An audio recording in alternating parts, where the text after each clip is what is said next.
All right, guys, welcome back to Solo Dad Nation. About 2 weeks ago, I was talking with one of the guys about the white elephant in the room, and that white elephant is the grieving process. You know, I looked on YouTube, and there's a lot of videos for single dads, divorced dads, but no one really wants to address this topic. I think it's because it hurts. It's hard to talk about. But the reality is, if we're getting divorced, we're going to be getting angry, trying to bargain for things, get depressed. Eventually, we'll accept our new realities.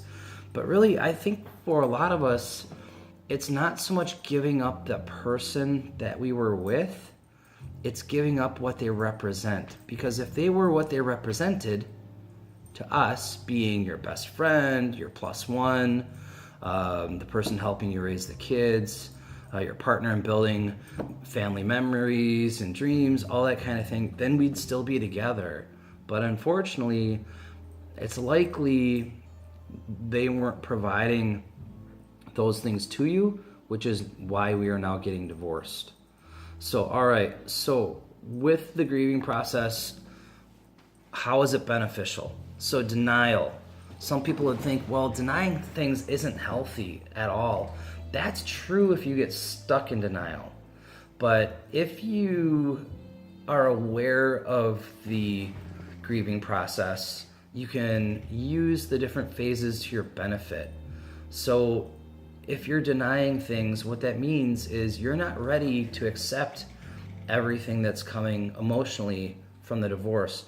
But that's okay. Denial can help you break it down into bite-sized pieces and tackle things one piece at a time so you don't get completely overwhelmed in an ideal world and have to deal with everything at once. But obviously we don't want to get stuck in denial, because if we don't accept that this is happening, you could put yourself in a really bad position. One, with the kids. Two, with your lawyer. If you're not getting them the information they need because you're in denial that this is happening, you could set yourself up to be in a really bad position when the divorce gets finalized. So that's not a good thing. And that thought right there might make you angry, but actually, that's not a bad thing. That means even now you're starting to move forward in the process. Anger, if we make a linear process, is the next step. So how is anger beneficial? A lot of people say getting angry never helps anything. Well, it can, especially when you're dealing with depression and all the energy that gets sapped from you by being upset and depressed.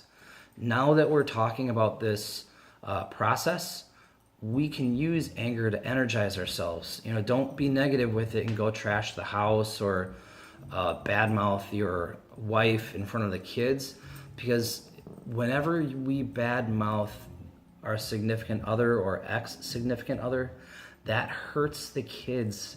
That doesn't help them, and it doesn't help us, especially if the kids goes to mommy and say, hey, daddy was saying all these bad things about you.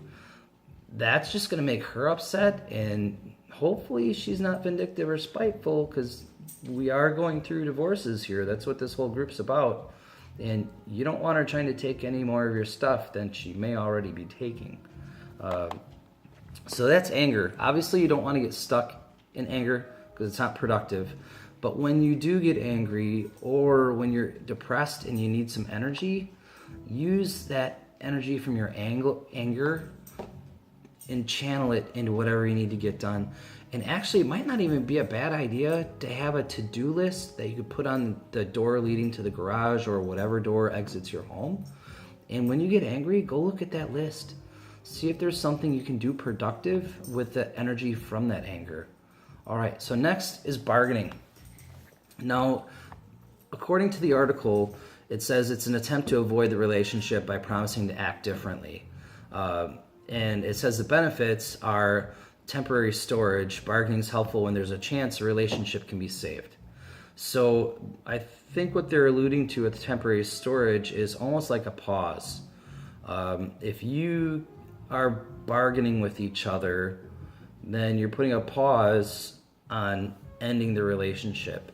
And if you can have a third party involved that can hold each of you accountable for what you're bargaining for, and you may potentially save your relationship.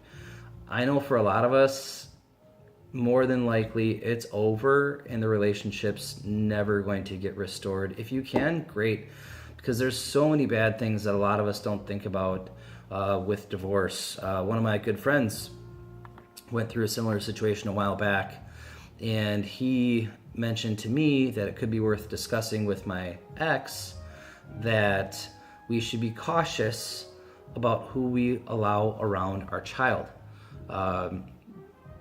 If we start dating someone new, they might seem like the best thing since sliced bread, and then all of a sudden 6 months later they're not. And either we call it off with the new girlfriend or boyfriend, or the new girlfriend or boyfriend decides we're not the one for them. But in the meanwhile, our children may have grown very attached to these people, and now we're emotionally ripping them apart again. So you just have to be really careful about who you let into your life. But anyhow, that's a side note. So next is depression. So if you're in the midst of depression, totally get it. Divorces suck. I'll just call it like it is. But now that we're talking about the grieving process, you can realize that this is a good thing. Depression, in my mind, is an early stage of acceptance because you're realizing all these things are gone. And I'll try not to twist the knife too much on this topic. But now that you're realizing those things are gone, and you're upset about it, depressed about it, that also means you're starting to accept it. So you're getting close to the light at the end of the tunnel. And that's the nice thing about it. It's a way that they discuss the benefits as being, it's in a temporary stage. The sadness is necessary to grieve and to be able to, bear with me, grieve, heal, and then move on. You must acknowledge and accept the importance of these uncomfortable feelings. So even they mention it in their word choice, acceptance. Depression means you're starting to accept your situation. It doesn't mean you have to be happy about it. Clearly you're depressed, so you're not. May or may not be depressed. But after that comes acceptance. And I think I mentioned this earlier. It doesn't mean you found the pot of gold at the end of the rainbow. It just means more than likely you've gotten past the anger, at least for now. You might jump back, and you can go back and forth into anger and grief and all that kind of thing, depression. But now that you're accepting it, you can move forward and start rebuilding your life the way you want it to be. And maybe you'll find the ideal person that we were hoping our ex would be or was, and move forward. Maybe you'll decide to just be, SDN, Solo Dad Nation for life, and just do your own thing. And honestly, a lot of articles talk about it takes 3 years to get over a divorce.